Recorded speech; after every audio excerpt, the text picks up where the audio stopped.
28. And clearly the meeting is being recorded and live streamed. You just heard that. So, will the clerk please call the roll? Thank you, Chair. Councilmember Daughtry. I know I saw him. Or Councilmember Daughtry. I'm here. Oh, thank you. Mayor Frizzell. Present. Thank you. Mayor Marine. Present. Thank you. Councilmember Mead. Councilmember Merrill. Here. Thank you. Mayor Nearing. Here. Thank you. Labor Representative Norton. Here, Rachel. Thank you. Mayor Roberts. Here. Councilmember Schweddy. Here. Thank you. And Councilmember Wright. Here. And Nate Nearing's here for Jared Mead, but he needs to be moved over to the panelist, if you could do that. Okay, great. We will So do thank that. you. Thank you for letting us know. Chair, we do have a quorum. I will take roll call for alternates now. Councilmember Gallagher.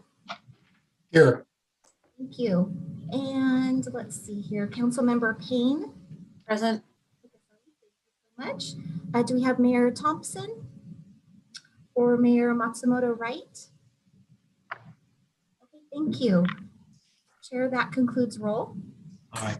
Thank you very much, Rachel. So we have one written public comment was received from Joe Kunzler and routed to the board in advance of the meeting. I assume most of you have read that. We have 4 people signed up to comment. And let's start with Shelley Longenecker-Daly.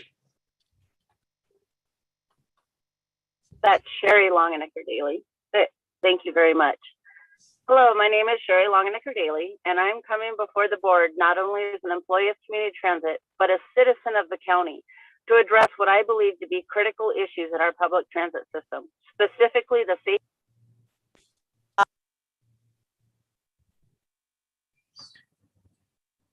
I'm sorry, Sherry, we just lost.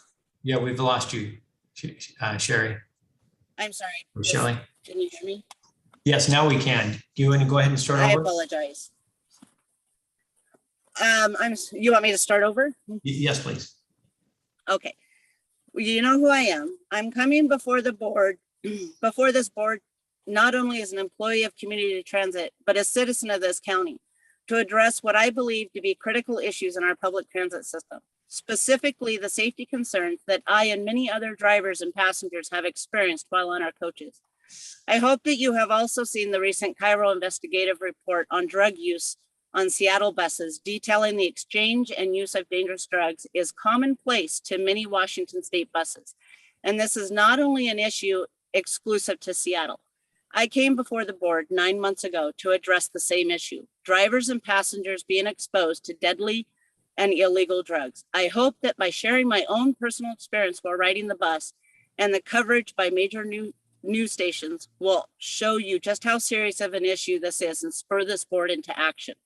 On February 10th, a family member and myself rode a Swift bus in plain clothes as a passenger to experience and document the conditions on the bus, with the intentions of bringing my findings to this board today. During my ride, I witnessed drugs being used and sold, theft of local businesses and our buses being used as the getaway vehicle, cooking of food on buses, and most disturbing of all, a physical altercation that quite literally landed in my lap. A male passenger began to undress and search his clothing, his butt fully exposed to everyone on the bus, and threw his clothing onto the ground when he couldn't find presumably something to put in the hypodermic needles he had in his hand. While the coach service stopped, a disgruntled man who had a large hunting knife at his hip boarded the coach. He made his way to the back of the bus near us and approached the subject undressing and began accosting the half-dressed man, demanding that he pick up and put his clothes back on. And the two began a verbal altercation. Drawing on my past experiences as an emergency telecommunicator and knowledge as a coach operator, I saw this altercation had a high chance of becoming physical. I initially thought to call 911, but I was afraid either of the men would know that I was reporting them and turn violent to myself or my family member. I believe the same would occur if I approached the coach operator. decided to take the best course of action was to call the radio supervisor and attempt to convey the situation to the supervisor while sounding as though I was speaking to a friend.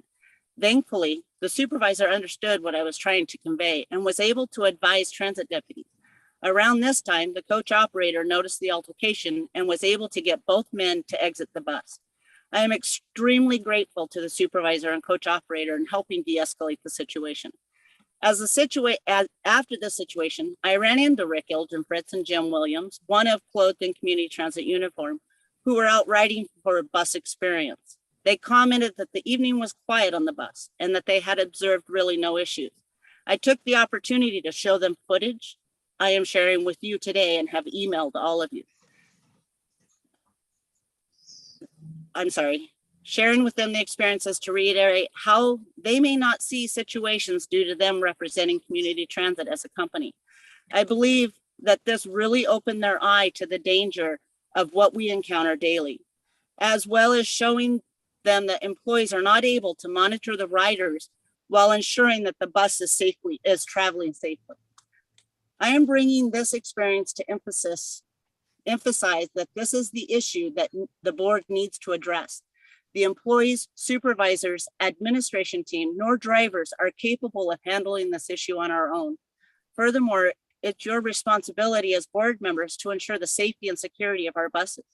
I'm one paying taxpayer here on behalf of 713 other paying taxpayer voters. Mayor Moraine represents 24 voters here. Councilwoman Shoetti, 43 voters. Councilman Morel, 26 voters. Councilman Daughtry, 51 voters. Mayor Frizzell, 27 voters. Councilman Mead, 75 voters. Mayor Nearing, 92 voters, and my hometown mayor. Mayor Roberts, 42 voters. Councilwoman Wright, 66 voters. Councilman Gallagher, 17 voters. Mayor Matsumoto Wright, 10 voters. Councilman Nearing, 173 voters. I understand you're an alternate, but we need you. Councilwoman Payne, 8 voters. Mayor Thompson, 16 voters. I understand this issue is most difficult in all aspects of your position. It is your duty to your constituents to find a solution to these issues, and is unreasonable to expect the employees to handle this alone. I don't have all the answers, and I don't pretend that I do. But with the help of this board, I know we together can find an answer. As I have reported to you earlier, this is causing emotional distress amongst us. In extreme cases, in small part, causing one death we know of. I am unsure if secondhand fentanyl smoke could test one of us positive. If it can, you're down another operator. CT has no option but to separate that employee. And that person loses their career due to exposure that they have no control over. As it is, we can't get enough qualified applicants to drive. When you campaign and were elected, you in part took oath to provide the community safety. And I understand your position is often underappreciated. I am here to be some sort of assistance to you.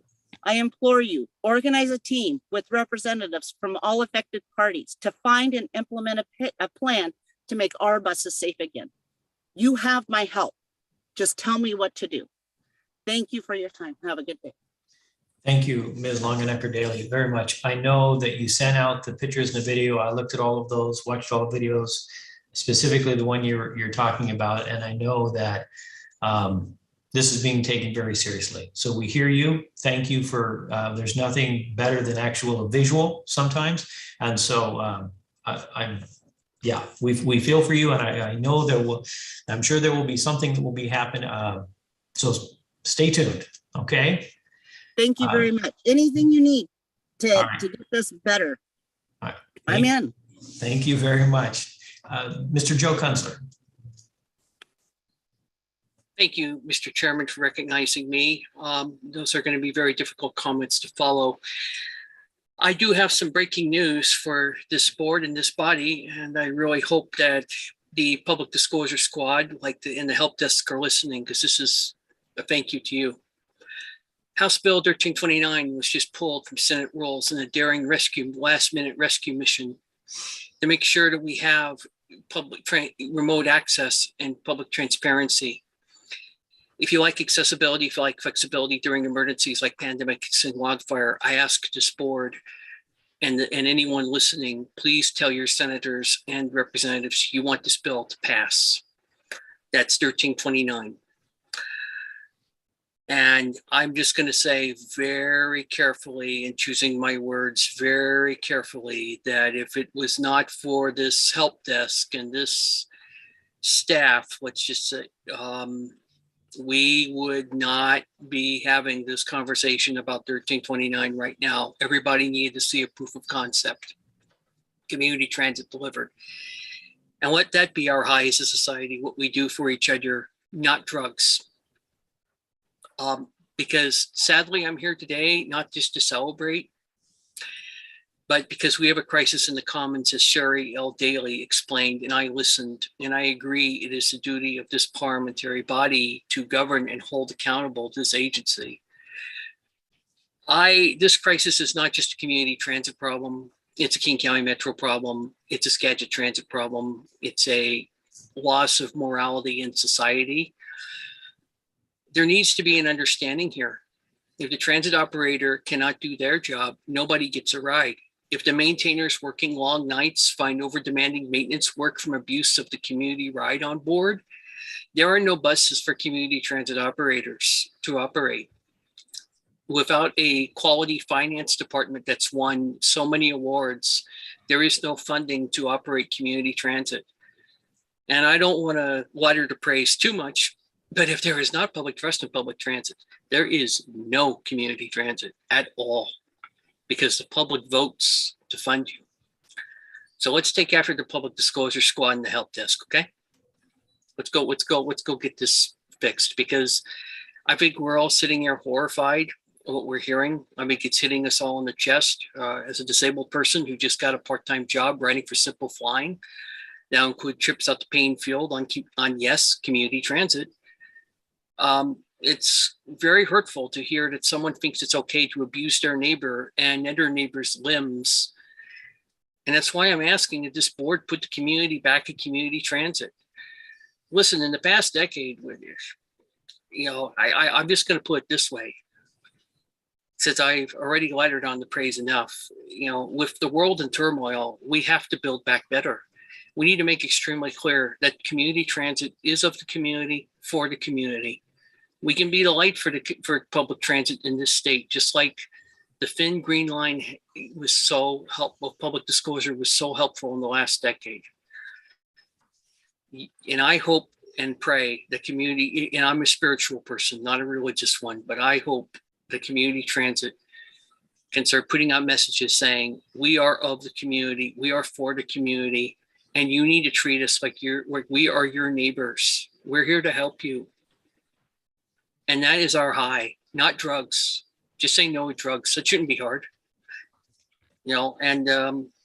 With that, I thank you for taking my speech, and I want to thank all the staff for all your awesome work. I don't want this to be about one or two special people like CEO Rick and Chair Joe Marine, but I want to thank all staff and just say thank you, and hopefully we can build back better. Thanks.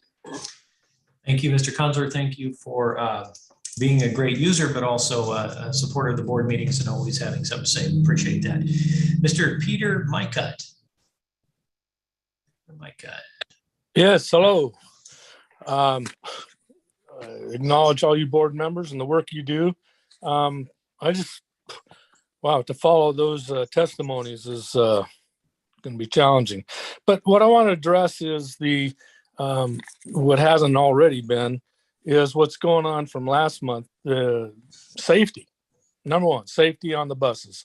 And in regards to union negotiating impact of mandates, last year allows the 64 employees to return back to work by 2024. Can the Community Transit Board reconsider asking, Rick, CEO, the drivers back sooner to relieve the problem of manpower? Now, Governor Inslee said recently it's up to the employer. Our union drivers would like to see our bus drivers return. The board may not understand the CT was a small family that grows together. The segregation and division from the mandate has to end at some point. When is that going to be? when is the board members going to reunite our families back in unity?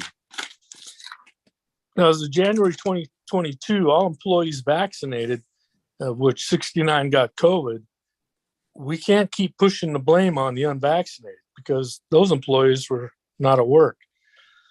Now, Governor Inslee says we are still in a state of emergency. Are we not getting hazard pay for being in grave danger? I mean, safety is number one. I'm really concerned about now what's going on in the buses. I have testimony from drivers, and if you haven't seen the February 25th Cairo investigation on Metro and the drug being smoked on the buses and everything, and drivers getting high from it, it is transferring to our buses. I have pictures I want to send to every one of you of needles, pipes, tinfoil being used, people smoking on the bus. And even one driver said he smelled it and was concerned. And I think Sherry has mentioned the effects on drivers, that zero tolerance if we test positive. But if safety is the number one concern, where's the shields for us drivers? Bus shields like Metro has. Granted, it was brought up because of COVID, but now we're talking not only possibly COVID, but actually driver safety from passengers who are high and getting in disputes and raising a ruckus with the driver. We need some protection. It's something's got to be done, and I don't know where to go with it other than bring it to your attention and get a game plan moving forward for driver safety. Thank you for your time. Thank you, Mr. Micah. Thank you for being a voice of the drivers. All right, next we have Elisa. Is it Hanku? Elisa, are you with us? Yes, I'm here. There you go. I just would like to address the same as Sherry Longenecker Daly. She was referring to me when she said that she rode with a family member. I'm her niece. And we went out on the bus, and to her, I seen the fright in her eyes when that fight occurred on the bus. I was not frightened because, quite frankly, I've lived a past that I'm not proud of, but it made me able to ride that bus and be able to be around those people and see what is going on your buses. And not only that, I was asked if I sold drugs while riding the bus of yours. As a citizen, I would not, a regular citizen that hasn't had a past, I would not feel safe in that situation. And I just want to know, what is it that you guys can do for your citizens and for your employees? How are you going to protect them? How are you going to protect the citizens on the bus? That's all I would like to say. Thank you so very much. Thank you, Ms. Hanku. All right, that is all I have signed up. If anybody else would like to provide public comment, use the raise hand feature at the bottom of your screen and the participate button. Or if you're on the phone, you can press *9 to raise your hand. We will give that a little time to see if anybody else would like to make a public comment.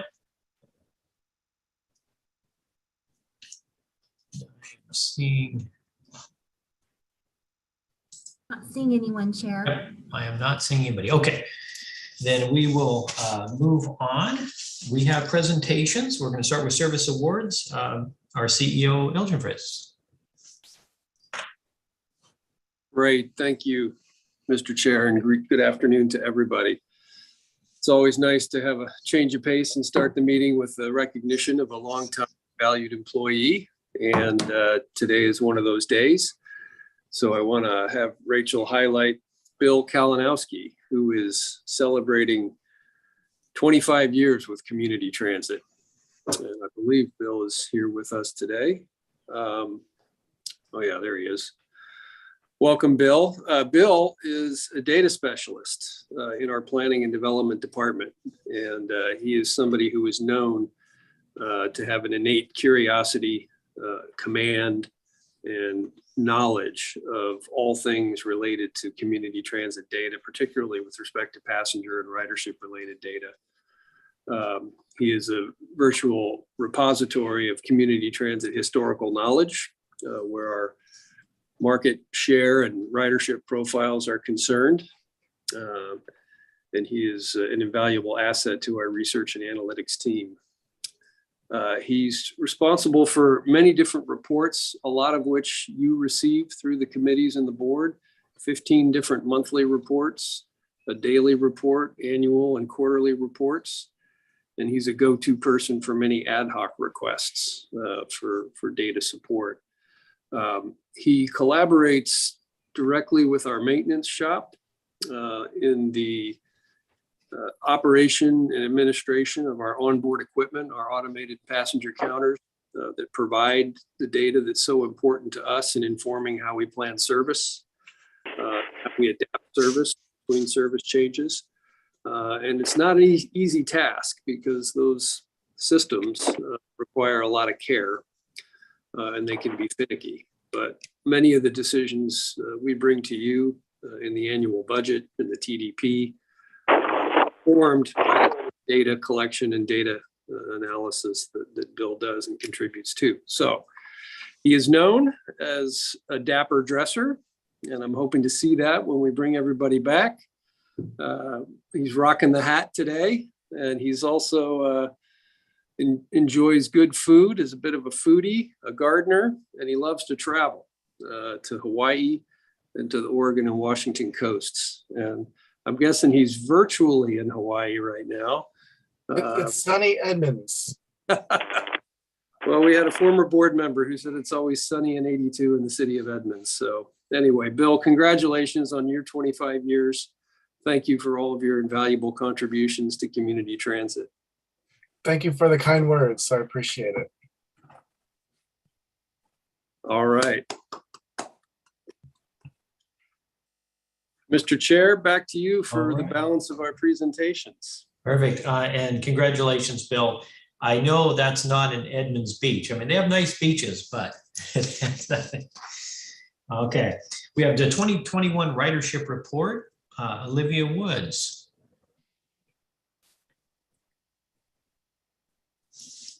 Hello, good afternoon. So I'm Olivia Woods. I'm the manager of the Research and Analytics Division at Community Transit. So I want to take a minute to say congratulations to Bill and how much I appreciate having him on my team. And with that, we can get started. I'm here to talk you through the 2021 year-end ridership report. Next. So I'll start off with a summary of our big numbers coming out of the year. So up at the top here, we're looking at our total system boardings. This is the combination of our fixed route service, our regular bus, fixed route, which is our regular bus, and our Swift, and then also Vanpool and DART. So our boardings were a little bit lower in 2021 than in 2020. So 5.7 million in 2020 down to 4.9 million in 2021. However, this decline is really due to the first quarter of 2021 having pre-pandemic ridership numbers. So if you remember, the pandemic really kicked off mid-March. So January, February, and then the first half of March had really high pre-pandemic ridership. So if we're looking at just quarter one year over year, we had 2.4 million in 2020 and down to 1.1 million in 2021. However, if we look at the remainder of the year, so quarters 2 through 4, we see that we actually had more boardings in 2021 than we did in 2020. So 3.8 million, which was up from 3.3 million. So that's really starting to show that we are recovering, riders are coming back, and we're having this nice trend, upward tick, albeit slow, but it is steady and they're coming back. And I'll try to point that out as we go through the presentation today. And lastly, I just wanted to point out that our DART service was our only mode to have more boardings in 2021 than in 2020. So for the entire year, 85,000 in 2021 with 69,000 in 2020. Next. Okay, so now we're going to dive into a lot more details. So I'm going to throw a lot of numbers at you, so get ready. We're going to start off talking about the system boardings. So when we look at this bar chart here, you'll notice the different colors. The dark blue on the bottom is our regular bus service. And then we have that Swift BRT above that, Vanpool above that, and a very tiny faint blue bar for DART at the very top of those. So at 2021, we're showing that 14% reduction in boardings for the entire year and the entire system, 17% less boardings on our regular bus service, 9% less on our Swift BRT, 24% less boardings for Vanpool, and then our DART actually having 23% more boardings this year than it did in 2020. To the right of that, I just put in our projected ridership for the end of this year. So we're currently projecting that 2022 will have 21% more boardings than last year. And that regular bus service really accounting for a lot of that, an increase of 34% on the regular bus. Putting this in terms of actual numbers, that would mean that we're projecting the end of this year to hit 5.9 million, which is up 1 million from 2021, which was 4.9. And then 2020 was 5.9. And all the way back to 2019, we were at 11.1. Next. So now we're just going to take a quick look at each of the individual services. We're going to look at fixed route, where we're going to combine regular bus and Swift, and then we'll look at Vanpool and then DART. Next. So here's our fixed route. On this graphic, the blue bar now represents different quarters, so it's not different service modes anymore. So at the very bottom, the dark blue is now Q1, and then up to the very top, the light blue, Q4. So overall, fixed route had 14% less boardings last year. But here's that story I was trying to tell in the beginning, where if you look at that Q1, that's really where we had that switch in ridership. So 53% less boardings in that first quarter. And then the remaining 11 to 16% higher boardings in 2021. In terms of numbers, fixed route accounted for 4.6 million boardings, and that was slightly down from the 5.3 million the previous year. As far as productivity, back in 2019, we had 22.9 boardings per revenue hour, down to 14.7 in 2020, and then slightly less in 2021 at 12.4 boardings per revenue hour. Next. So how has ridership changed by day type? We saw 14% less boardings on an average weekday last year than the previous year. So that's 15,000 boardings per weekday, down from 17,000 the previous year. The weekend had about 10% less boardings. So 8,000 boardings on a Saturday and 6,000 on a Sunday. Next. So this line graph is showing weekly boardings throughout the years, going all the way back to 2014. So the lightest gray line is 2014, and as it gets darker, it becomes more recent, all the way up to that black line being 2020. And then that bright blue line is 2021. And the reason I like to show this graphic is because I think it tells a really good story about how community transit was really increasing year over year for all of this time. And you can even see at the beginning of 2020, it was again going to step up over that previous year. And now what I find interesting is you can see that that blue line has now done the same trend. It's now stacking on top of 2020, showing that really nice, stable and steady upward trend of our service coming back. Next. So here we're looking at the year over year percent change by route groups. And so this is for the entire year. And what we notice is that those top 3 route groups are all commuter services. So at the top, we have our in-county service to Boeing was down 45% from the previous year, our Seattle service down 38%, and our University or Northgate service down 26%. And I don't think this is really any surprise. We know that the pandemic really impacted our commuter services pretty heavily due to people being able to work from home and traffic decongestion. Next. So this slide is really trying to get at what's the recovery like for these different route groups, and it tells a different story. So here we're able to break away from that kind of impact of that first quarter and look at, okay, once the pandemic kind of stabilized at the end of 2020, how has our ridership recovered since then? So here we're comparing October 2020 to October of 2021. And we see that Seattle service has recovered with an extra 5,500 boardings each week. University or Northgate up 24 weekly boardings. And then our core service about up 20%, rural up 10%. Our BRT has an additional 750 boardings per week. And then our in-county, so our other commuter group here at the bottom, actually showing 0% recovery during that year time. Next. Okay, we're going to switch gears to van pool. Here again on this chart, our different blue bars are showing the different quarters. So overall, that van pool was down 24%. However, it's really that quarter one showing a 61% decrease in ridership. We see quarter two of 2021 was actually 19% higher than the previous year. And then the last two quarters really stabilized and flattened out, and it's kind of holding steady right there. So at the end of the year, van pool had 229,000 boardings in comparison to the 302,000 in 2020. Next slide.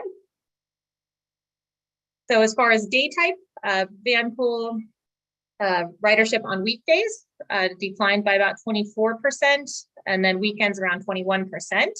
So an average weekday, we're having about 850 boardings, Saturday 50, Sunday 25 boardings. Next. DART, here's that 23% increase from the previous year. And what you'll notice is that that quarter one is still showing that decrease in ridership from the previous year. So quarter one was down 57%, but then a lot of recovery over the last 3 quarters. And again, mentioning that the final number for DART at the end of the year was 85,000 boardings. Next. As far as day type, we saw an increase in weekday ridership by about 21% and then around 40% on the weekends, meaning about 282 boardings on an average weekday, 135 on a Saturday, and around 110 on a Sunday. Next. So here's that same kind of line graphic I showed for fixed route service. And really it's just here to kind of let you see that nice upward trend that we're seeing in the data. So the DART is recovering and trending upward moving into 2022. Next. Have 3 slides left for you. We're going to look at a regional comparison and just see how community transit aligns with other agencies around Washington state. Next. So here's a fixed route service for the entire January through February of 2020 compared to 2021. And so there's that 14% decline for community transit, very similar to King County Metro, also showing 14% less ridership in 2021. Sound Transit is down 18%, Pierce Transit down 9%, Everett Transit down 6%. And then we actually have 3 agencies down there at the bottom who actually had more boardings in 2021 than they did in 2020. Next. Here's van pool. There's community transit at 24% down. King County Metro at the top, 53% less boardings in 2021. And then Pierce Transit, 20% down. Next. And lastly, we have DART. And we see that actually 9 agencies in the region all experienced the same pattern as community transit, showing more boardings in 2021 than they had in 2020. So there's community transit with the increase of 23%, King County Metro up 3%, and then Everett Transit had 3% less and Pierce Transit 8% less in 2021. Next. And those are all the numbers I have for you today. So thank you so much for listening and have a great afternoon. Thank you very much, Olivia. Does anybody on the board have any questions for Olivia before we move to our next presentation? All right, I'm seeing none. So Olivia, you got off easy, or you were just that good a presenter. That's probably what it is. All right, next we have the March 2022 service plan. We have Thomas Tumula. Hello, good afternoon. I'm Thomas Tumula, manager of planning here at Community Transit, and I oversee scheduling, service planning, and long-range planning. I'm going to give you an update on the March 2022 service change. We're a couple weeks out from it going live, kind of provide some context of kind of how we arrived at the service plan that's going to affect later this month and kind of the look ahead for the rest of calendar year 2022. So next slide. So what the service change is about is adjusting service levels. So we want to provide a more reliable and predictable customer experience for our customers that are out there today. And that kind of transcends just sort of the level of service, but being able to predict your trip, whether you're at a bus stop or trip planning using a mobile device, being able to sort of really count on that trip being there when it's planned to be there without any last minute changes. So in doing this, we're sort of building upon some adjustments, some reductions that were made in January and February. About twice a year, we have biennial, service changes, roughly coincide with the first day of spring and fall. That allows us to sort of really optimize and the trip and the bus schedule for ridership and also capacity and also service quality. We avoid canceling back-to-back trips and first and last trips. And this gets all put into a package bid for our two union groups at First Transit and directly operated operations. And these are data-driven decisions that focus not just on ridership, but also equity and a lot of past practices and experiences we've had in the past 2 years during the pandemic, from doing plan changes and real kind of emergency changes on the fly within a matter of weeks. So next slide, please. So we're going to kind of look at this sort of for our two divisions and two operations, which is first directly operated. We're looking at a temporary suspension here of 118 trips. That's roughly 8% of the service base. This is weekdays only, no changes on weekends at all. Temporary reduction of Swift Green Line service from 10 to 12 minutes. We would carry this through temporarily for at least one service change, going from 10 to 12-minute headways. It's a very subtle change. It would be roughly in effect during 7 a.m. to 7 p.m. on weekdays only. But that little change there helps pay down and prevent us from doing a lot of cuts on local service because the service is so rich and so frequent. Looking at service cuts across some South County core routes and some commuter routes into Seattle and a little Northgate as well. So we'll go to the next slide, talk about contracted services. For the CT service, there's about half a dozen routes. We're looking at total 46 trips across both our service and ST service, using the same direction and methodology for CT service, but getting direction from Sound Transit staff on priorities for adjustments to their service. It roughly equates to about almost a 10% cut of service on weekdays, and again, no adjustments to service on ST service on weekends. Next slide. So this is a good snapshot, kind of similar to how Olivia's presentation on ridership trends since 2019 have been kind of laid out. This is looking at both service levels in terms of our standard currency of, revenue service hours. That's the hours that we put into Bus Plus that the customer is actually riding on the buses. So way back in fall 2019, we had about 400,000 service hours and weekday boardings, roughly around 35,000, with a ratio of probably about 12 to 1 of service hours to ridership. As we moved into the sort of the pandemic era, early spring 2020, kind of peaking kind of in the middle of spring 2020, we were seeing almost like a 30 to 1 ratio between service hours and ridership. And as some of you may recall, we kind of really started to gradually ramp up service starting in the summer and into the fall. And we're looking at kind of a reduction of service where that ratio would probably be more around 22 to 1. So we're kind of right sizing our resources to service level, but also ridership as well. Next slide, please. So kind of where do we go from there? Well, coming up here in June, we typically have a little bit of a window to make some, relatively minor adjustments to both the operator work plan and the service plan as well, and push out all the data to all these regional systems.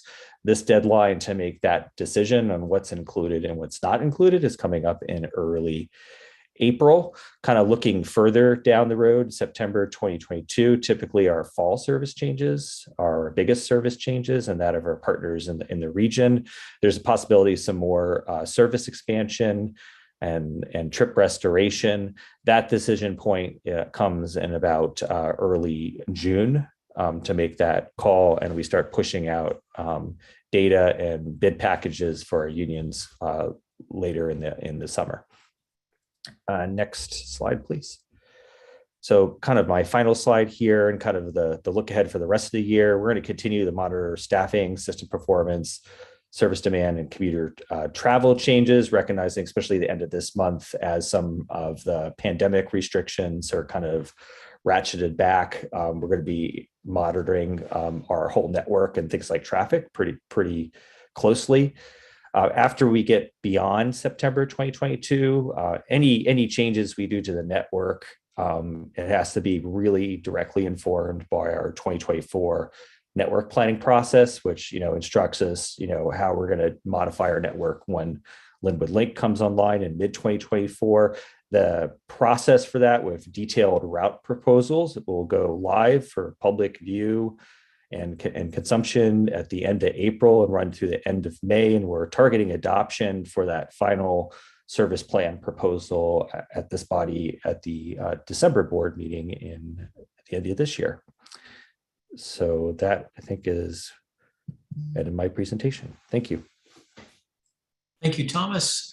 Any questions for Thomas? Councilmember Schwenny. Kind of a strange question, but from the routes that we are canceling, I don't know where those are, but would a person be able to drive somewhere to connect with a bus?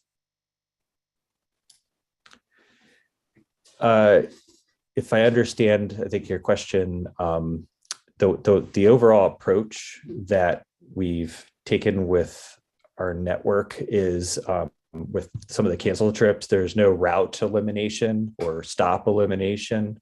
If that's the question I think you're asking, there's some trip cancellations kind of throughout the day, interspersed, but never back to back. So there's no loss of coverage in network, but there's definitely an increase in wait times or gaps between service. But okay, thank does that you. answer your question? Yeah. Yes, Okay. that explained it and definitely answered. I didn't really understand for sure where we were going, but counseling the routes, you're not doing that. They're still going. Correct. It's just different times. Okay, thank you. Appreciate your response. Any other questions? Yes, Councilmember Romero. Yes, since we began publishing our changes in service and our routing in the recent week or so, what are we hearing from the public? Any feedback into us in response to those articles that we're putting out? I might ask for some assistance from Rick or Roland on this, but yeah, we're definitely hearing some feedback, and part of what we were trying to address with this next service change was so we could get trips published out there electronically in the hands of customer service and the customer, so there's sort of a fixed prediction of what's not going to operate and what's going to operate, and versus right now it's a little bit more fluid because we're working within a set of constraints. We're going to be able to provide much more reliability going forward, and I'll just kind of hand off the microphone here. Yeah, I was just going to add to what Roland. Oh, sorry. I was just going to add real quick to what Thomas said.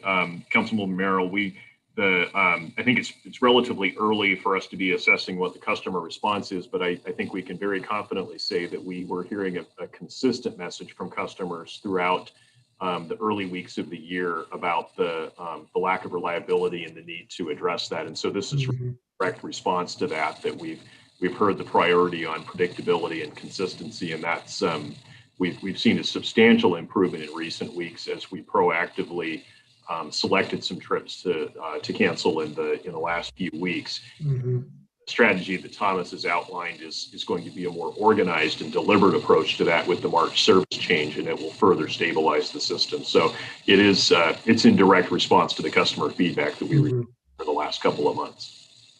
Okay. I would only add that we could have continued providing a higher level of service by relying a little more heavily on overtime. And I indicated at a prior discussion that we were looking at that, and we did do that through January. The challenge we were facing there, and it was leading to some of the feedback that Roland characterized, is that when you're relying on overtime, you have less predictability and less advance notice when a trip drops.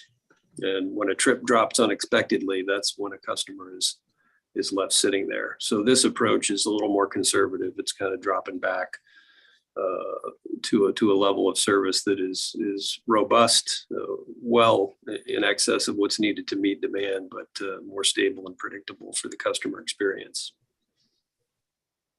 Thank you. All right, any other questions? Yeah, I don't know if I should take this personal, but every time I become chair, we start cutting routes. I don't know, but the last time was during the recession. And if you guys remember that we're here, I know a few of you are, that we had to cut Sunday routes and so forth. The tough thing there was we weren't necessarily having lower ridership. It was actually probably increased demand in some ways, and it was really hard to cut those. This time, I mean, there is lower ridership, so it won't be felt probably as hard, but that's sort of my observation on that. All right, any other?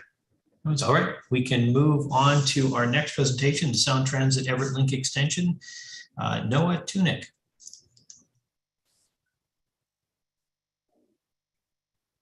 Yeah, good afternoon. My name is Noah Tunick. I'm the Transit Integration Manager. I'll be providing you an update on the Everett Link Extension. Next slide, please. So a bit of background on the project. Everett Link Extension is 16 miles in total length, 6 stations plus 1 provisional station at SR 99 and Airport Road. This was originally slated to open in 2036. Unfortunately, due to Sound Transit's realignment process and the identification of a $600 million funding gap, those dates have been pushed back. So we now have Southwest in Everett Industrial Center opening in 2037 and Everett Station being potentially pushed back as far as 2041. The operations and maintenance facility north will be opening in 2034 with new parking at Everett Station and Mariner also pushed back to 2046. Next slide, please. So I want to show a bit about the overall project timeline. We've got planning from 2021 to 2026, immediately followed thereafter by design. Construction's got a 6-year duration with service starting in 2037. I do want to point out community transit staff has really been involved since the very beginning stages of planning and early scoping, and will be continued to be involved in each stage of this process through construction and service starting in 2037. Next slide, please. So a bit about Sound Transit's planning process. The project planning phase is really broken into 3 parts. The first being early screening, which staff have been involved with since April of last year.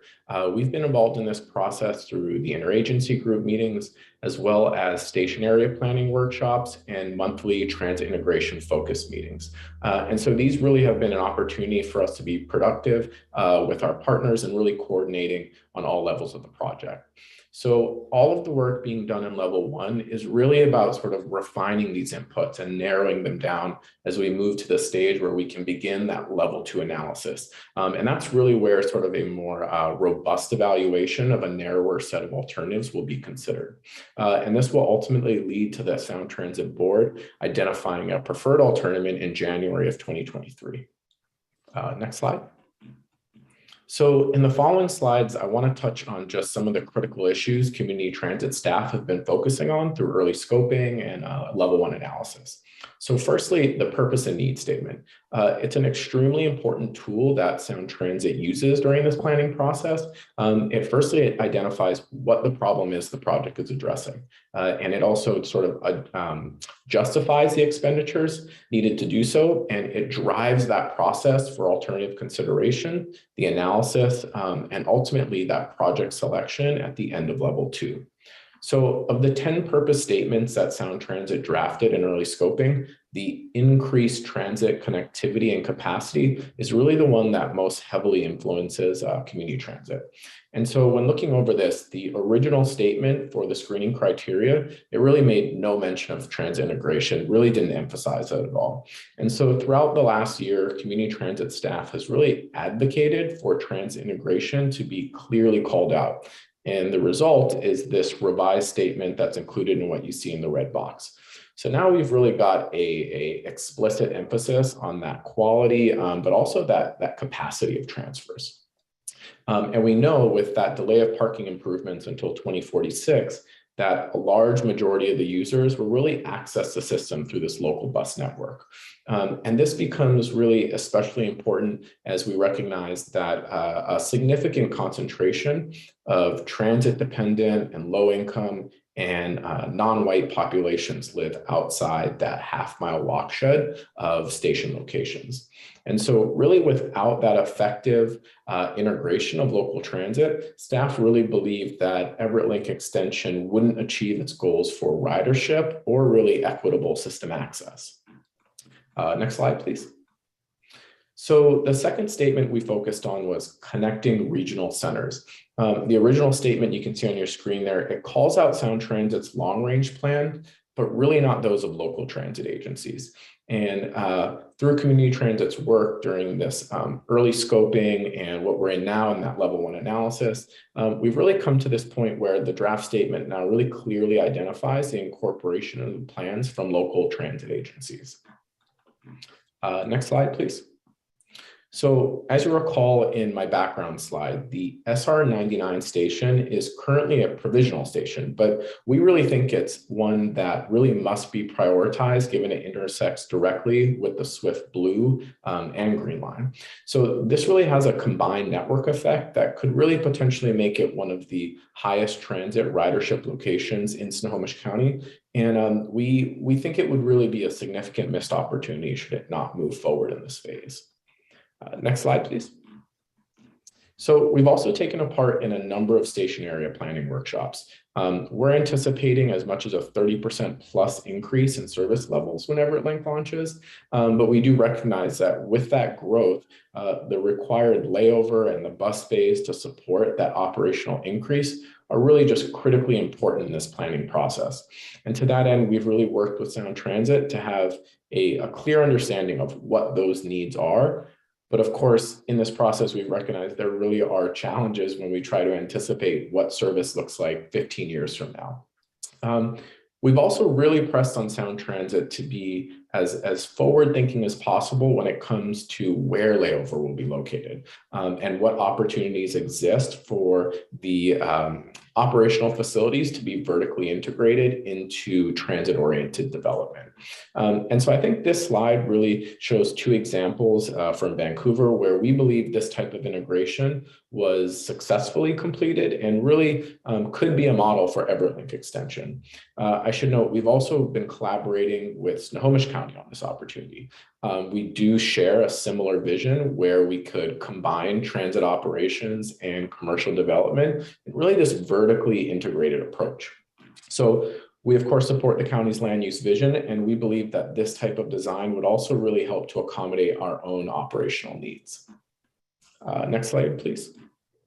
So now I want to talk a little bit about the operations and maintenance facility. So originally there were 18 sites that were identified. 7 of those sites moved from the screening phase into level 1 analysis. Some requirements of the site: it needs to be 60 to 70 acres and within a half mile of the alignment. And so really what I want to bring your attention to is the Airport Road and SR 526 site, Site C. Next slide, please. So this is really a bird's eye view of Site C, the boundaries of which are in thick black. And you can see that our CT admin facility, as well as our future training and storage facility, are just really smack dab in the middle. And so we've really requested through this planning process that this site be removed from consideration. We think that the investment that community transit has made in this site is probably in the realm somewhere of approximately $100 million. And if it were to be displaced, we would really need to be made whole financially, but also Sound Transit would need to really work with us to find a site that had an equal level of operational flexibility. And so these facilities, CT admin facility, the future training and storage facility, they're really essential for community transit to provide that necessary local bus network to support those Everett Link extension ridership goals. You can see to the right of the aerial graphic, this is some initial draft scoring. And it's good to see that Site C is currently a lower performing option, but ultimately until this site is removed by Sound Transit from consideration, we really continue to be hyper-focused on this issue and really push to have this removed. Next slide, please. So a bit about some funding agreements we have with Sound Transit. In late 2019, recognizing that community transit has had to dedicate what's really a substantial amount of staff time to Sound Transit projects, we negotiated a 2-year funding agreement that reimbursed community transit for $170,000 annually for some of the items you see listed on your screen there. Recognizing that ST2 and ST3 have really continued to draw on staff resources, we've recently completed negotiations with Sound Transit to provide $340,000 annually on a 3-year term. And I think this really speaks to our productive partnership with Sound Transit and really the critical role community transit staff is playing in this planning process. Next slide. So I'm happy to answer any questions you have. I think Rick may have a comment or two to close us out as well. Right. Any questions? Thank you very much, Noah. Go ahead. Rick, did you have something to add on that? Just to observe, we expect to have Sound Transit pay a visit to our next board meeting to present the project to the board and give you an update from their perspective on how it's going.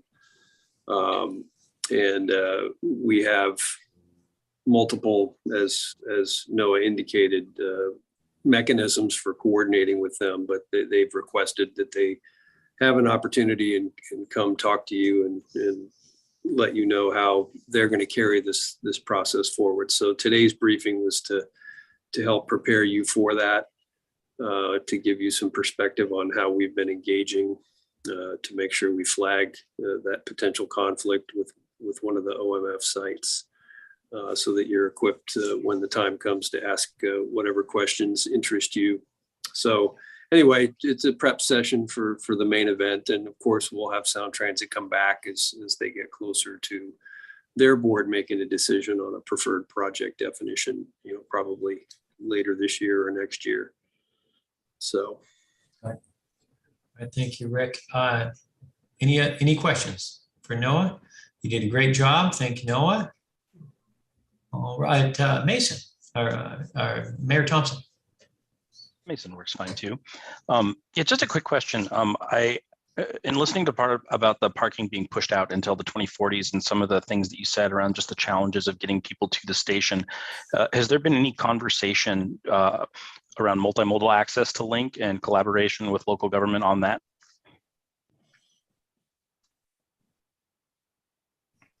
Apologies, had myself on mute. Those are certainly conversations that are happening as far as talking about some of the station area planning. It is a little early at this point. We're really talking about sort of the measurement criteria and also the station location and alignments. But that's certainly something that's being considered in that criteria that they're measuring against. Great, thank you. Okay. Thank you, Mayor. Anything else? All right, we have the CEO report. I think this is a 3-minute. Thank you, Rick. Go ahead, Rick. All right, Mr. Chair. I'll talk fast, but I probably won't talk as fast as Olivia Woods. I'm going to break with tradition here and not start my CEO report by talking about COVID and our COVID response. I think circumstances warrant that I start instead by talking about some of the safety issues that we've heard about during this meeting and our previous meeting. I want to again thank Sherry and her niece and Peter for coming forward today. The concerns they're communicating back to the board are real and require a response from the organization. After our board meeting last month, where the board had a discussion about some of the feedback it received during public comment, I huddled up with our executive team to think through and talk about how best to go forward, given what we're hearing. You'll recall during that discussion, I took it as an assignment to come back to the board at a future date and report back on what we're doing, what the organization's response is to trying to address some of the conditions out in the field. So the first thing we decided to do is get eyes firsthand on conditions in the field. So I encouraged every member of the executive team to get out and ride the system, not just during the day, but at night when conditions change. And I had an opportunity a couple of weeks ago to spend a couple hours doing a ride along with one of our sheriff's deputies to get their perspective on how they respond on a nightly basis. And then spend another 2 to 3 hours with Jim riding the blue line late into the evening between Aurora and Everett Station and back.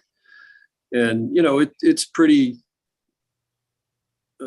conspicuous to see how activity in and around the service changes once you get past the evening rush hour. And it's clearly something that we need to think differently about, given changes in society and the tools that we have available to us. Every member of the executive team has gotten out and ridden, and we had an opportunity to meet yesterday at debrief on our impressions. I want to assure the board that this work and this activity isn't occurring in a reactive way or in a vacuum. Our safety and security folks administer a strategic security and safety plan for the organization, and they're actually in the process of updating that plan. So we're spending some time looking at the elements of that plan update and challenging ourselves to look at what we may not be considering, or trying to identify things that we might want to think differently about and try to bring forward some ideas.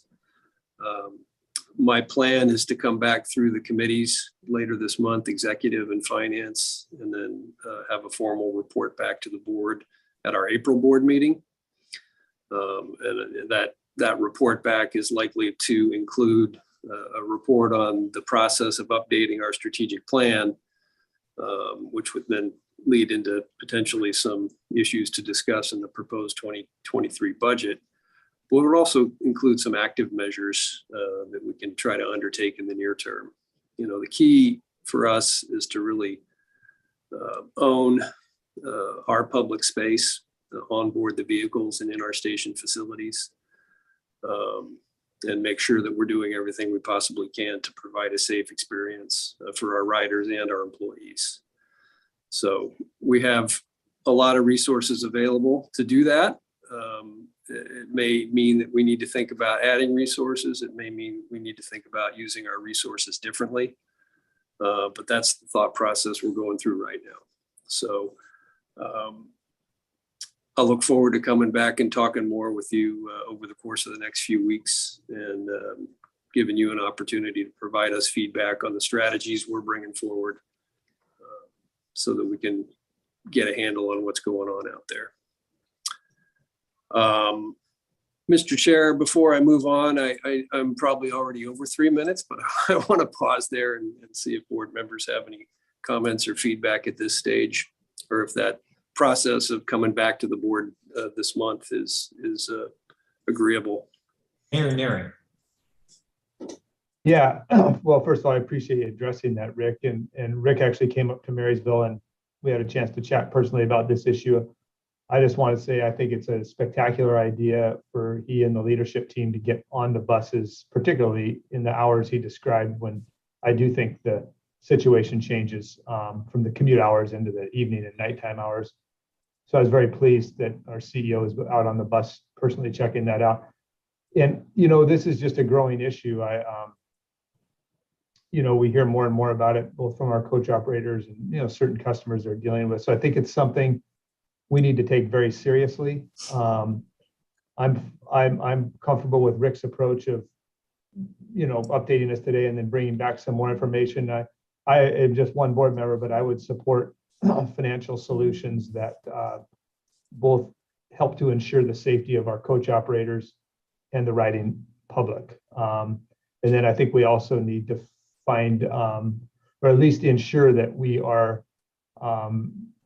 taking all measures legally to ensure that we're enforcing what can be enforced on our coaches, whether that's, removing people from coaches when they need to be removed, prosecuting them if they need to be prosecuted, or just general enforcement measures that that fall in line with the law. I don't believe we should look the other way or compromise on any of those. I'm not insinuating we are. I'm just saying that I think it's a real healthy check-in for us all. I know the last 2 or 3 months I've taken more notice of this as a board member just because I'm receiving an inordinate amount of communication about it. And so I also want to put my money where my mouth is and say that if Rick comes back with some proposals that, that require us as board members to step up and allocate some resources, depending on the proposal, obviously I would take a real strong look and be inclined to do so. Thanks, Rick. Thank you, Mayor Naring. Mayor Roberts. Yeah, I would agree with Mayor Naring on almost everything that he said there. One of the frustrations is you hear the cry of the drivers and the riders, and yet as a board member, I honestly don't know what you do, and I'm looking forward to hearing back with some ideas. I'm just wondering, is this primarily, on our SWIFT lines? Is this where people can walk on without any contact with the driver? Is this pretty much where it's happening? Rick, this question's for you. What I would say is we think we have a good handle on the extent of the problems and where they're occurring. There's certainly issues on the SWIFT blue line. We see them trickle into the green line after hours as well. We have some other routes that have hotspots that aren't BRT also. So, there's an irony here that, we developed a really high quality service with, barrier-free boarding and off-board payment and 3-door boarding and short dwell times, all of that done to, Roland would be the first one to point out, to create a better customer experience. Well, it also makes it easier for bad behavior to occur and makes it tougher for our sheriff's deputies and our onboard personnel to deal with things when they flare up. So that's a long-winded answer, but yeah, we think we have a pretty good idea of what the dimensions of the issues are, mostly in the blue line, but there are some other hotspots as well. Okay, thanks, Rick. Looking forward to hearing back from you on this. This is important. Thanks. Yeah, thank you, Mayor Roberts. And I also agree with Mayor Naring and his comments, but that's part of the course. I usually agree with him anyway on things. So, and I would like to say, I would certainly, if you are going to be doing another ride along, I would be more than happy to come along as well and kind of, do that firsthand with you also. So I'll put that out there for you. Mayor Thompson. Thank you, Chair. Quick question for Rick. Given the story we just heard, do we have any corresponding data showing that community transit is more dangerous than other agencies? I don't think we have data that shows we are an outlier with respect to the transit industry, although I will pledge to have our research and analytics team look at that and try to come back with a more robust report. What we're seeing, anecdotally, according to some of the feedback I've gotten from our transit police is that it's not necessarily more activity, it's more conspicuous and more audacious, because some of the tools we relied on in the past to do enforcement activity are more limited than they've been in the past. I'm also hearing anecdotally there's a seasonal element to it. We're in the big dark, right? Over winter, it rains dark early, And the bus is a nice, well-lit, warm place. And the shelters are really nice, high-quality shelters that are also well-lit. So anyway, I think that the data question is an important one. We've been in an internal campaign with our employees to be aggressive in their use of incident reports so we can build that body of data to really try to characterize the dimensions of the problem. And so anyway, I'll commit to getting back to you with a more technical answer. Fantastic. Anecdotes are real and powerful. I'd love to see us make decisions based on data wherever we could. So thank you for bringing that back. Thank you, Mayor Thompson. Those are, I mean, it's a great question with regard to the numbers. I would just say that numbers sometimes can be extremely misleading only because even if you've got a problem, if in fact you're not enforcing it, the numbers show you have no problem because it shows no enforcement, right? So yeah, so you got to be careful with some of those numbers. But I can't imagine we're the only one dealing with this issue right now. Mayor Frizzell, I'm sorry, go ahead, Rick. No, I was just going to say, I want to be careful here as well. I don't want to say that the problems are isolated because I don't want to imply that we should emphasize their importance and the need to respond. But I do want to say in response to Mayor Thompson's question and even Mayor Roberts that the system overall is overwhelmingly safe, right? We have some concentrated activity in some known places, and we do need to address that. But I would want to assure our riding public that overall the system continues to be a very safe and reliable place for people to travel. Mayor Frizzell.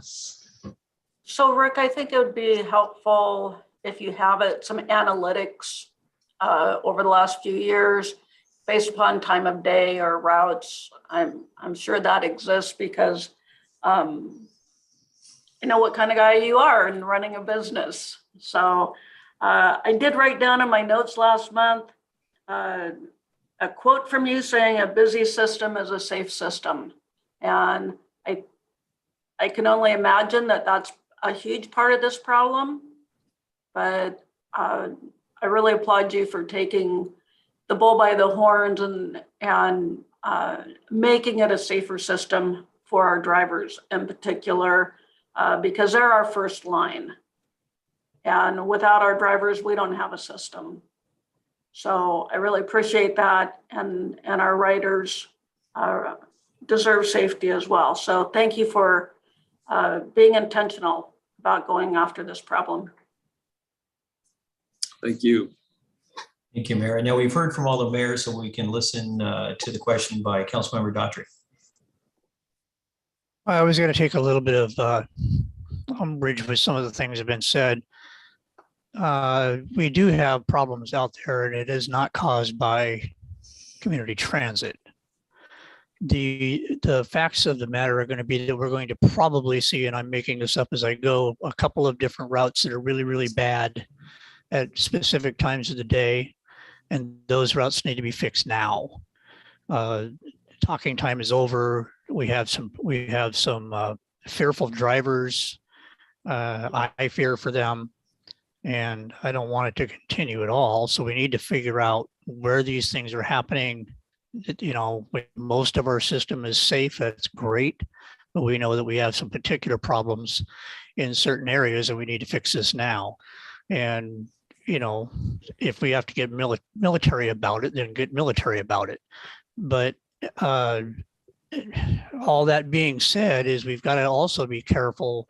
We also have to be cognizant of that there's a change in the citizenry and what they are willing to do when they're ready to break the law.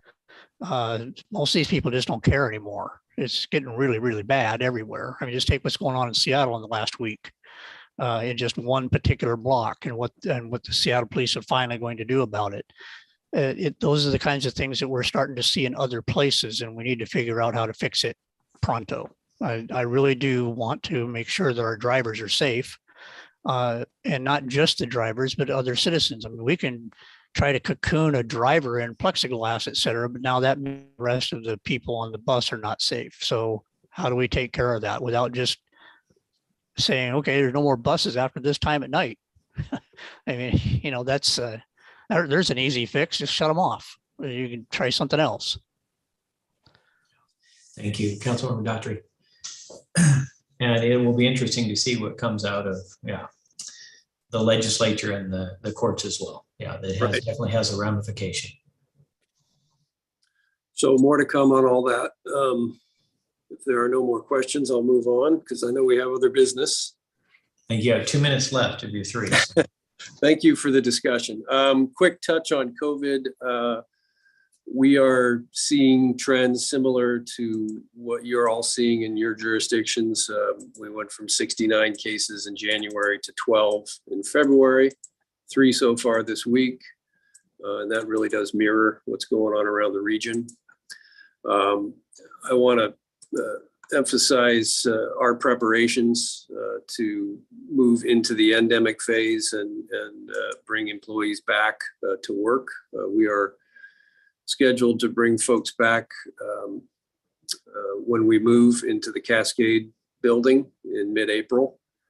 And we decided to sort of shift gears and not try to bring people back to Merrill Creek and then move. We just figured we'd integrate the return to base with the move to avoid disruption and make it easier for folks.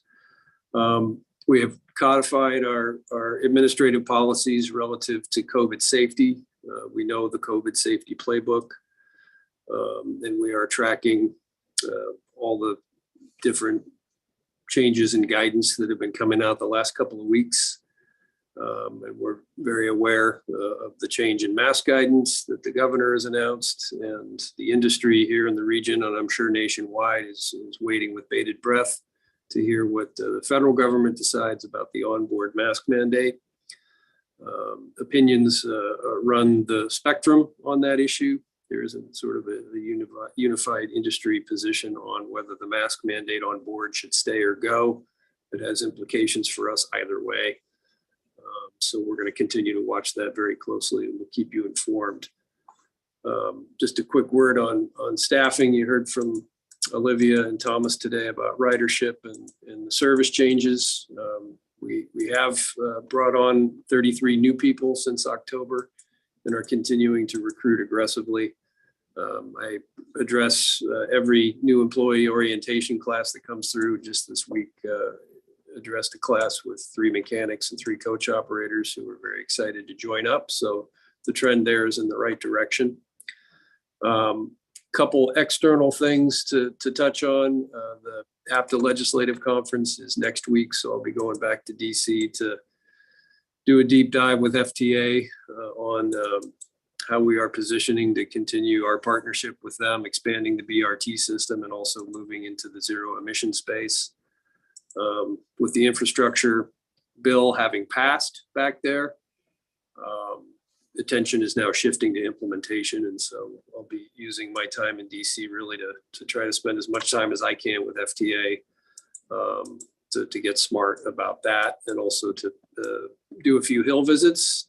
Coincidentally, that is the first week that Capitol Hill is going to be reopened for Hill visits. And so they're doing very limited appointments, but I'm looking forward to touching base with some folks.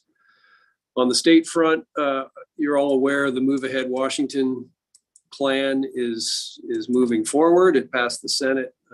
It was amended and has passed the House with different funding sources. So it's now up at the leadership level to try to resolve those differences.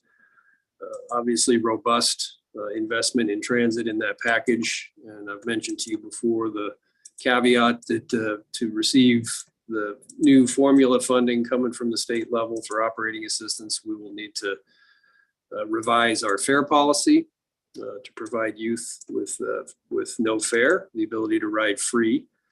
So Roland and his team are working on an analysis of that, and we will be bringing forward to the board sometime later this year some options for you to consider in that regard. We'll be working very closely with our operations folks to basically figure out how to do it. and answer some of those sticky implementation questions. But the financial side of this, the amount of funding potentially available to us through this new program would vastly exceed any fair revenue we might give up from youth fairs. So more to come there. On the local front, we have kicked off formally our consolidation study process with Everett Transit, and we had our first meeting of the policy steering committee on February 15th. So board members Merrill and Daughtry and Marine met with their counterparts from the city of Everett. We went through the work plan and the timeline, got some good direction. So that process is off and running, and I think got kicked off positively. Would defer to board members later to speak to that from their perspectives. Got a chance to join Mayor Marine at the Mukilteo State of the City last week. It was one of the first in-person events at the Rose Hill Community Center, and it was a beautiful day, and hopefully was a sign of things to come as the economy starts to reawaken from COVID. We are have kicked off a round of visits and briefings to city councils throughout the PTBA to update our partner jurisdictions on what the organization's working on, and also to prepare for the next round of public engagement on the 2024 network planning. So Roland and his team were in Monroe earlier this week, and next couple of weeks, we'll be visiting Mount Lake Terrace, Lake Stevens and Marysville, among others. So look forward to seeing you in your own jurisdictions.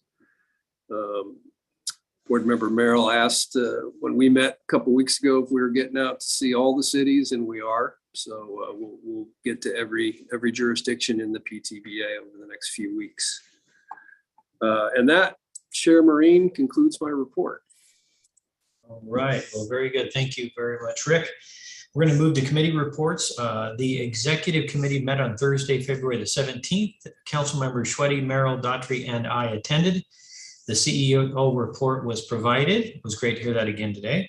And the next executive committee meeting is scheduled for March 17th at 11:30 a.m. And moving forward, I think, at least for the time being, we'll continue to have our committee reports by virtually, which works great. How about the Finance, Performance and Oversight Committee? Councilmember Schweddy. Oh, you muted? Okay, unmute. Sorry about that. So the Finance, Performance and Oversight Committee met on Thursday, February 17th, 2022 via Zoom. Board members Christine Frisell, John Nearing, Sid Roberts, and I attended. On the consent agenda, approval of resolution number 06-22, revising petty cash and change funds authority, item C on the agenda, and approval of January 2021 expenditures and payroll, items D through H on the agenda.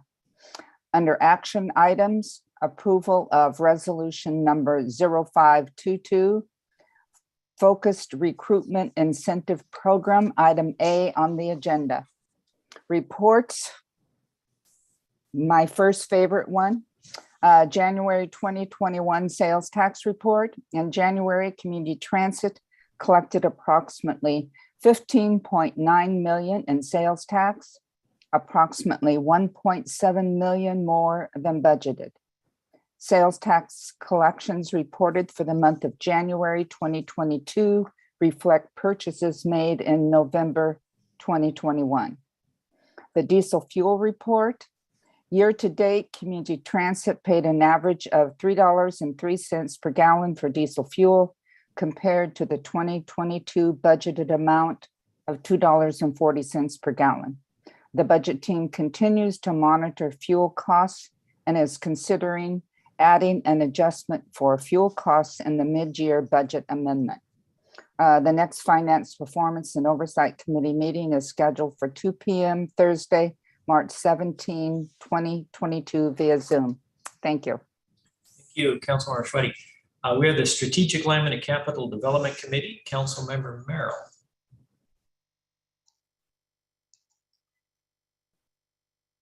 And you're muted as well.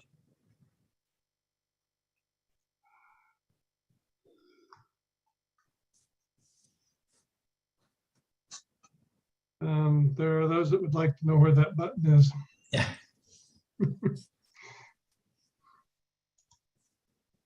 Okay.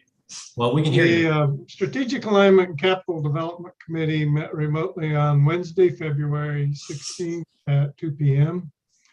Mayor Marine, Labor Representative Norton, and Councilmember Wright and myself attended. The committee reviewed and forwarded one action item on today's board agenda, the ITB number 2021-83, Swift BRT Orange Line construction. The committee also reviewed and forwarded one consent item on today's board agenda, which is approval of resolution 04-2020, number 04-22, the transfer of the Montlake Terrace Transit Garage to the Washington State Department of Transportation. The committee received 3 informational briefings just provided to the board: the 2021 ridership report, the March 2022 service plan, and the Sound Transit Everett Link extension.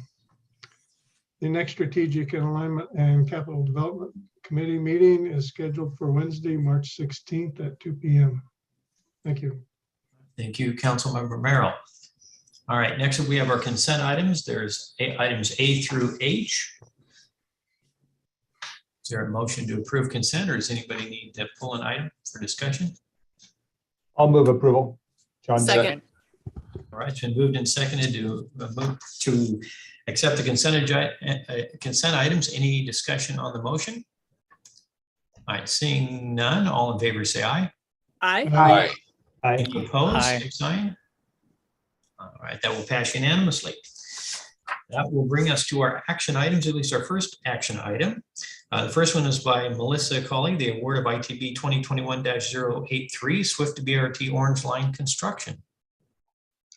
Good afternoon, everyone. Yes, Melissa Colley, Manager of Regional Programs and Projects, which is our grants program and our BRT program. And I'm co-presenting today with Greg Stamatio, who's our Capital Development Program Manager. Really quick before I start the presentation, I did want to say that the Swift BRT team does ride Swift often. We have been out in the last couple of weeks in the evenings. We are very dedicated and committed to looking at ways that we can help improve the operational and facilities so that our customers and our staff feel safe.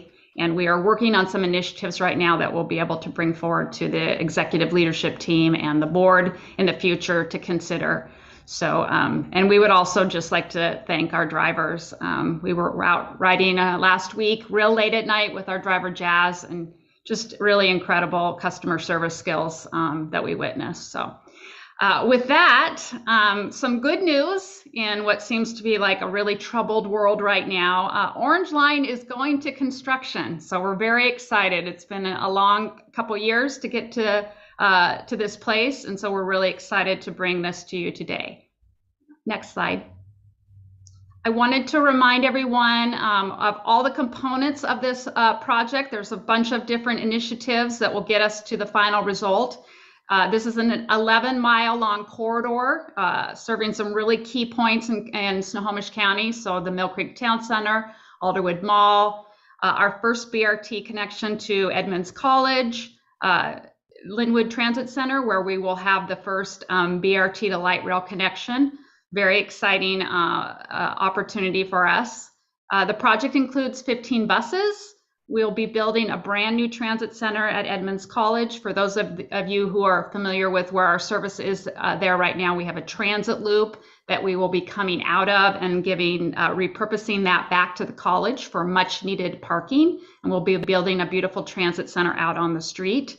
We'll be redesigning the McCollum Park and Ride. We'll have 19 platform stations along the corridor, and we'll also be doing new speed and reliability infrastructure improvements for our Orange Line. Next. This is our funding package. As a professional grant writer, you couldn't ask for a better project to get federal and state funding for than the first BRT to light rail connection in Snohomish County. We've been very successful, and seeing the money that we've gotten just shows the great support that we have for this project from both the federal and the local level. Rick just went in and executed our $37 million Small Starts grant.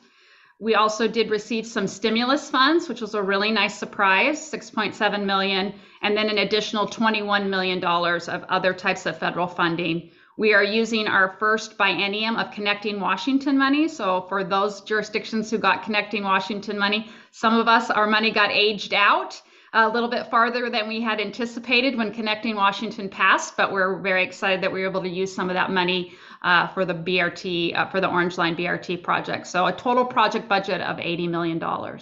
Next. You've already seen many contracts. We've been bringing them to you. There's been a lot of activity in the last couple months. So you've awarded the construction administration and management contracts, our bus contract, our station manufacturing kits, and later this year you will get the ticket vending machines and our Orca card readers. Next. And contracts to be awarded. Today we're coming to you with our construction contract for Orange Line, and we will be coming to you in second quarter of this year for asking approval to do our public information display signs, which will be a really new key feature at the Orange Line stations. And then we will come to you for the actual order of our station kits in quarter two as well. Next. Just some nice pictures of what we're looking to do. So building that really pretty terminus at Edmonds College, the terminus at McCollum Park and Ride. And then this is just a view that you've seen before of the new station design for Orange Line. You'll remember we went through a station redesign process, and those new station designs are going to be really nice for our customers. Next. So I'm going to hand it over to Greg Stomatillo.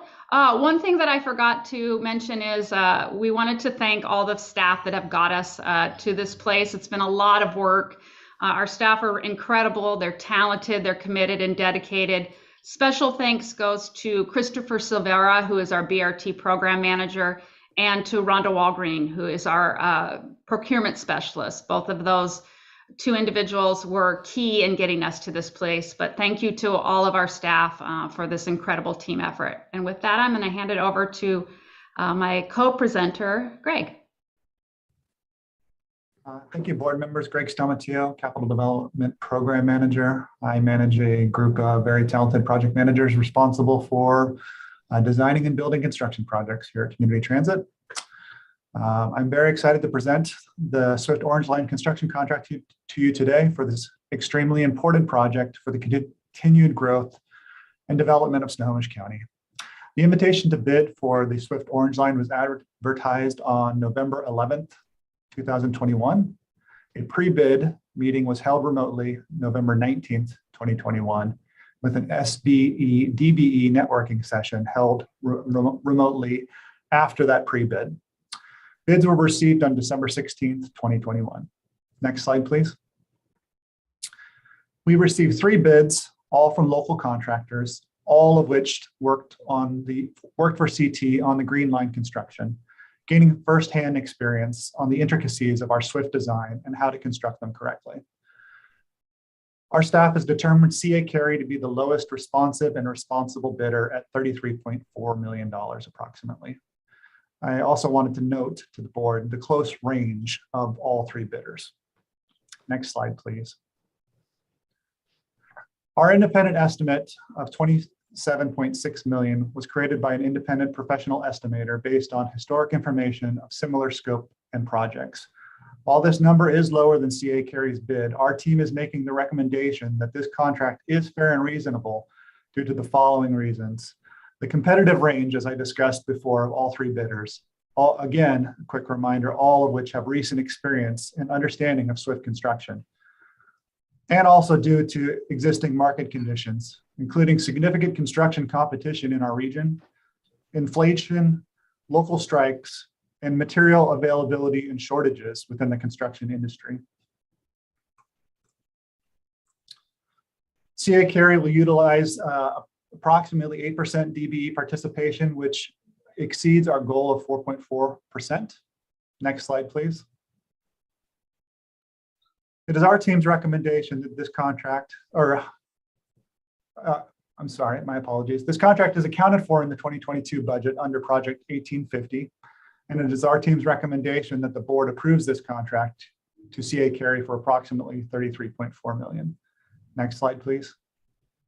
The timeline of construction is to begin as soon as possible in this quarter 2, 2022, with completion expected in Q1, 2024. And Melissa and I are available for any questions. Thank you. Thank you, Greg. Thank you, Melissa. Right, would somebody kick us off with any questions or a motion? Mr. Chair, I move that the Board of Directors authorize the Chief Executive Officer to execute a contract for ITB 2021-083 for Swift BRT Orange Line construction with CA Carey Corporation for a firm fixed price, $33,454,014.77. Second. All right, it's been moved and seconded. Any discussion on the motion? All right, seeing none, all in favor say aye. Aye. Aye. Aye. Aye. Any opposed, same sign? Okay, that will pass unanimously. Great job. Good to see that we're moving forward. And yeah, very good. That takes it. Oh, go ahead. Did somebody? I just said thank you. We're very excited. Thank you, Melissa. Yes, great job. So our next action item is the approval of resolution number 0522, Focused Recruitment Incentive Program. We have Verily Estes. Hi, good afternoon, members of the board and guests, and thank you for letting me come to visit you today. I am Verily Estes. I'm one of the HR managers in the Employee Engagement Department. And in your packet, you have the memo and resolution number 0522 regarding the Focused Recruitment Incentive. As you know, we're currently in a very challenging time competing with other employers for talent. We have a variety of programs to support our recruitment efforts that have been very helpful in times like this when the market's really tight. For example, in 2019, the board approved a resolution which allowed the CEO authority to activate and set milestones for our employee referral program. This program's been extremely successful, and since the resolution was passed, has brought us 40 referrals that have been hired successfully.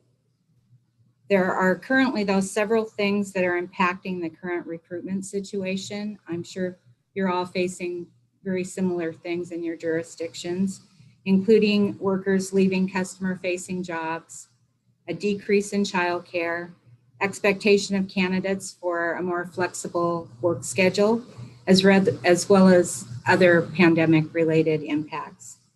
We're really competing with other public and private employers, though, that are offering signing incentives as well.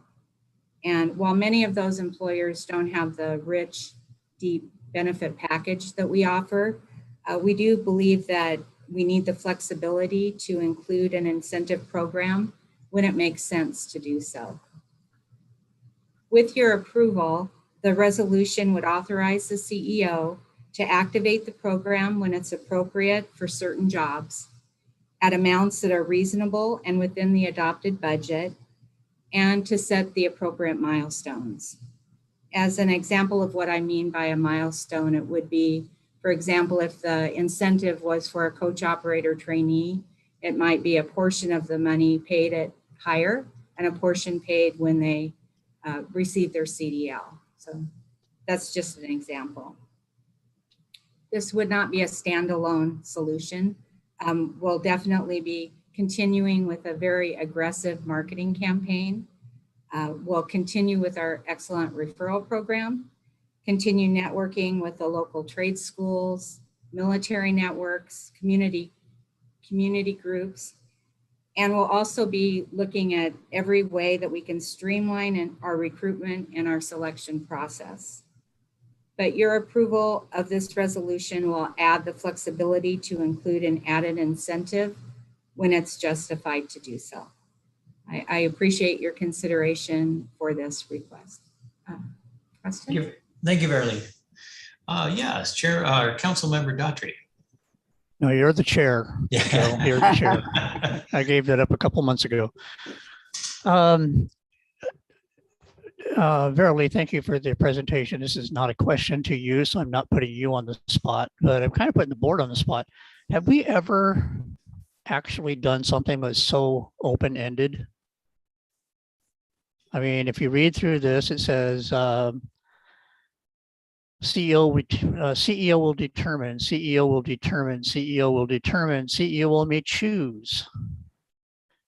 I am not saying we should not do this. I'm just wondering, have we ever done it this open-ended before? If I may, the resolution on the referral was very similar in that it allowed the CEO to determine the milestones and which jobs would get which amounts for employees referring. So the answer is yes, we have done this before. Good. It was resolution 0219. Okay. We did that one. I guess I didn't read that one as closely as I did this one. Thank you, Beverly. I appreciate it. And again, I don't have any problems with this. Okay. Any other questions with regard to that? The only comment I guess I would make, and I know Rick and I have talked about this a little bit already, but I would like, if we can get to a point, to be able to readdress those employees that were basically forced out for not having a vaccination. And if there's any way, whether sooner, but at some point in the future, to allow some, maybe an opportunity, right, for some of them to be able to come back. So I don't know if anybody has any other thoughts along that line, or Mayor Derek. Yeah, I would concur. I think we're seeing some of that happen around the country, and I think it might be an opportune time to take a look at that, and might help with our staffing issues as well. Yeah, I agree with that also. I do as well. All right, is there any other questions or motion or?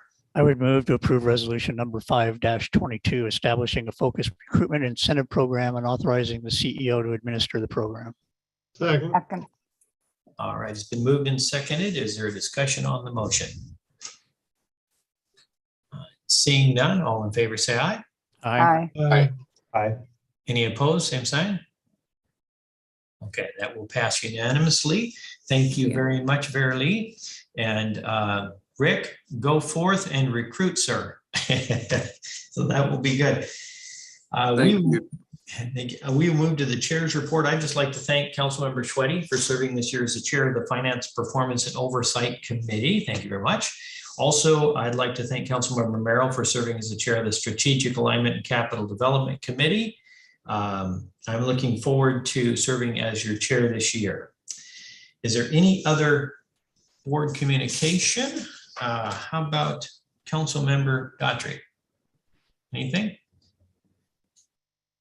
I have nothing at this time. Thank you. Okay. Mayor Frizzell?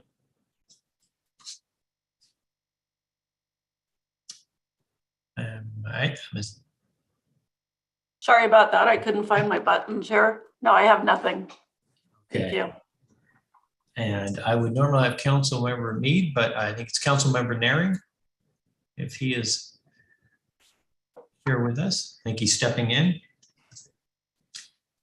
All right, hearing nothing. All right, Councilmember Merrill. Yeah, nothing. Sorry, Joe. Oh, thank you very much, Councilmember Naring.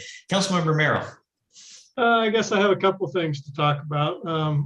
I did participate in the Everett CT transit study that is going on. I feel positive about that. I think the number of people in there will be active and do a good job with it. And I look forward to hearing more about it. The first meeting was really just getting the meet and greet part out of the way, and adopting a set of rules and guidelines for how we would behave in addressed issues.